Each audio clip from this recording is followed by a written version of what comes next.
Hey guys, this is a Jaeger task guide for the Survivalist Path Tough Guy. For this task, you have to eliminate 3 scavs in a single raid without the use of any medicine on woods. So for this task, you do have to kill 3 scavs on woods without the use of any kind of medicine for the entire time that this task is active, which does include the time period before you get any kills at all. So for example, you can't go into raid and pre-med with Vaseline or pop an SJ6 like you probably normally do on woods in order to sprint to a location faster. Otherwise, you will fail the task before you even start. And also remember that even after you secure your 3rd kill, you still cannot take any medicine until you've successfully extracted and handed in your task. Some people do say that the after raid healing with therapists will not cause you to fail the task. However, I've personally never tested this or taken the chance myself, so I would always bypass this screen and then hand in my task and then heal myself separately afterwards from my own stash manually. If you do heal yourself from your stash before actually handing in your task, then you will also fail the task, so make sure that you do hand it in first. Also, you do not need to survive the raid, as ironic as that is, to be able to hand in the task. If you do get your 3 kills and then die, then you can just go back to the main menu and then click on Jaeger and then hand in the task. But if you do complete the task and then you forget to hand it in and then you go into another raid, then you will have to also survive that raid the entire time without using any medicine again. Otherwise, if you do happen to use medicine in the next raid, then you will fail it again and have to go back and redo it all over again. If you do fail the task, it's also worth mentioning that you do have to go to Jaeger and then manually re-accept the task. It does not just auto-renew like some of the other ones, so be sure to go and re-accept it before heading back into another raid.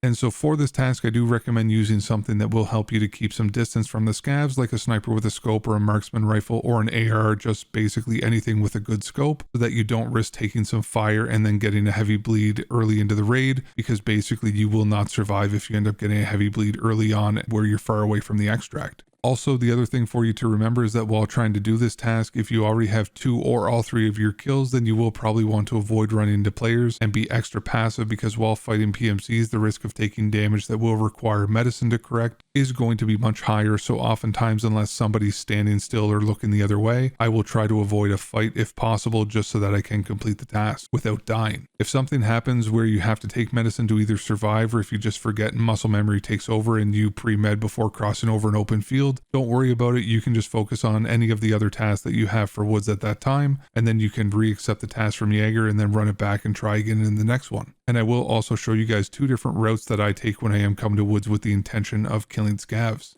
So here's a map of woods with 2 different paths on it, and basically if your goal going into this raid is to kill as many scavs as possible and you're not super familiar with woods, then hopefully these will help you out. My preferred route is to get one of the 10 spawns that are up in this scav town area, which is one of the best locations for scavs on the map. So you can go in and clear the 2 to 5 scavs out of this area and then loot the buildings, and then you could actually take the car extract and reset if you wanted to, especially if you are trying to increase your rep with fence, or you can actually continue on the route if you do need more scavs. So if you do want to move on with the path, then we will head towards the abandoned village, which does have the cultist circle and usually 1 to 3 scavs running around this area. Typically they are pretty ratty and they do hide in the tall grass or behind the buildings here, and then they will try and shoot you in the back as you pass by, so just be aware of that as you do pass through this section. After clearing the abandoned village, then I do move up towards the Connex overlook and scav bunker areas of the map, and in between these 2 separate areas you can have between 1 and 6 scavs that do spawn here, but just be cautious because you can actually have the goons spawn in this area as well, and even though they will count towards the task for you, they are definitely not worth it because they are not fun to fight on this map whatsoever.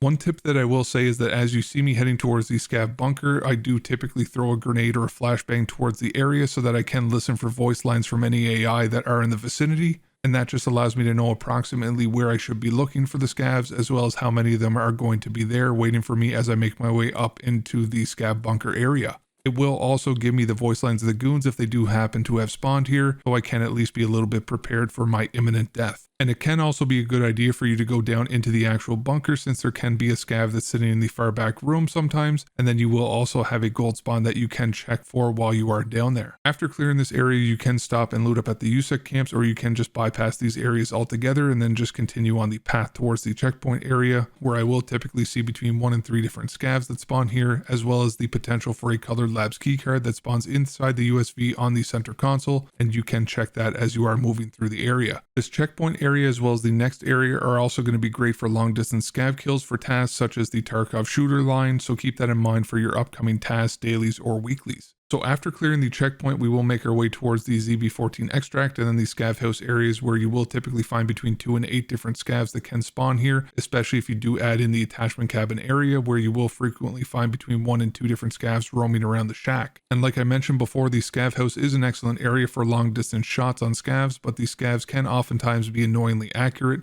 so just try to not engage them while being out in the open as much as you can, because it would suck for you to get basically to the extract and then be killed with it in your sights by an AI scav. Now the other route that I have is if you do happen to get one of the 6 different spawns that put you between the RUAF roadblock and then the UN roadblock, then basically we will be going into the med camp first, where you will typically get between 1 and 6 different scavs, as well as a bunch of medical supplies and provisions. One thing to keep in mind though is that this area is very highly trafficked, especially at the beginning of raids by PMCs and also by player scavs at the middle to late stages of the raid. And one thing to point out to you guys is that when you are leaving the med camp, it is also surrounded by huge wide open areas on basically all sides, so that you will not have much cover if somebody is camping you out waiting for you to leave this area. But after I leave here, I do head up towards the spine area that leads up towards the huge mountain at the center of the map, and typically along the spine on either side there is 1 to 4 scavs, as well as a few sight lines to potentially take out the sniper scav on top of the mountain. And these scavs also like to hide into the little crevices of the spine, so just be aware of that. And once I do clear the spine, I will hug up along the mountain and then make my way to the sniper rock, or some people call it the dickhead rock, and I typically will avoid the sawmill area at this point. As you are crossing the road towards the sniper rock, if you hadn't already got them, then you could potentially check on the sniper scav spawn again at this point, and if he is up there, then you can take him out. And basically once we get to the sniper rock, there is not any scavs that do spawn here. It is just a landmark for you to then move towards the checkpoint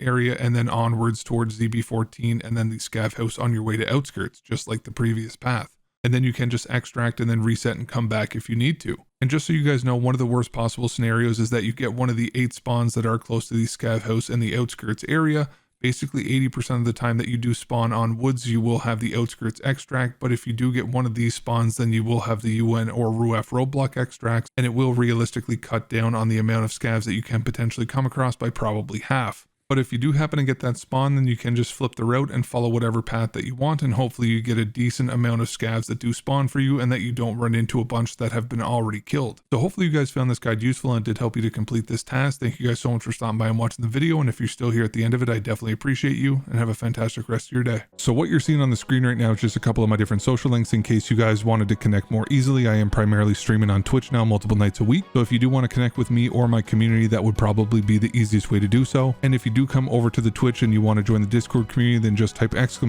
!Discord or cord in the chat in order to get an invite link. And if you don't use Twitch, then I do have a link in the picture as well as a link below in the description. And we are growing and currently have an active and welcoming community with people of all experience and skill levels, so there will always be someone who could help to answer any questions that you may have. As always, thank you guys so much for stopping by and watching the video, and I hope that you have a fantastic rest of your day.